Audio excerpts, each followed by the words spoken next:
श्री स्वामी समर्थ. नमस्कार मित्रांनो, स्वामी अक्कलकोटी यूट्यूब वाहिनीमध्ये आपलं स्वागत आहे.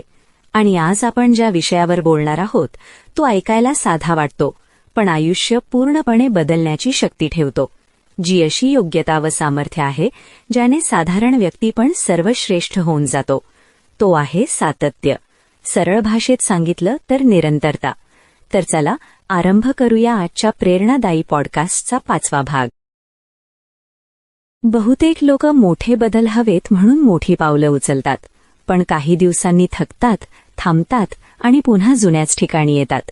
कारण मोठेपणाचा खरा गुपित मोठ्या प्रयत्नात नाही, तर प्रत्येक दिवस थोडं थोडं करण्याच्या सवयीत आहे.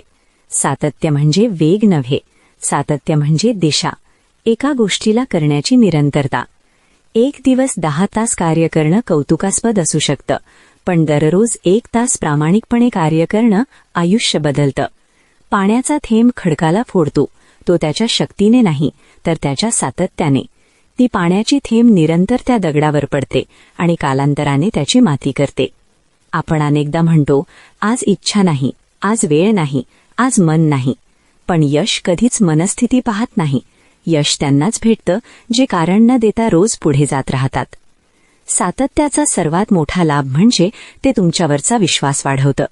आज एक छोटा प्रयत्न, उद्या आणखी एक, आणि काही दिवसांनी तुम्ही स्वतःच पाहता, मी बदलतोय. जेव्हा परिणाम लगेच दिसत नाहीत तेव्हाच सातत्याची खरी परीक्षा असते. कारण बहुतेक लोक इथेच थांबतात, पण जे लोक न दिसणाऱ्या प्रगतीवरही विश्वास ठेवतात तेच पुढे जाऊन दिसणारं यश मिळवतात. सातत्य म्हणजे कंटाळा येतानाही कार्य करणं, थकवा असूनही प्रयत्न सोडू न देणं आणि कौतुक नसतानाही मार्गावर टिकून राहणं.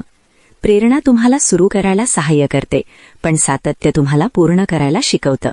लक्षात ठेवा, तुम्ही रोज काय करता तेच तुमचं भविष्य ठरवतं. एक दिवस चुकला तरी काही बिघडत नाही, पण पुन्हा सुरुवात न करणं धोकादायक असतं. सातत्य परिपूर्णतेची मागणी करत नाही, ते फक्त उपस्थिती मागतं. दररोज थोडं पुढे एवढंच पुरेसं असतं.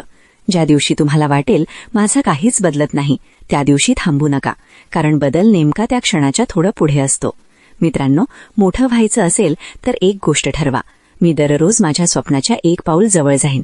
कारण सातत्य हे शांत असतं, पण त्याचे परिणाम अद्भुत आणि अकल्पनीय असतात. पॉडकास्ट पाहण्यासाठी आपला धन्यवाद. पुढच्या भागात पुन्हा भेटू आणखी एका प्रेरणादायी विषयासह. तोपर्यंत श्री स्वामी समर्थ.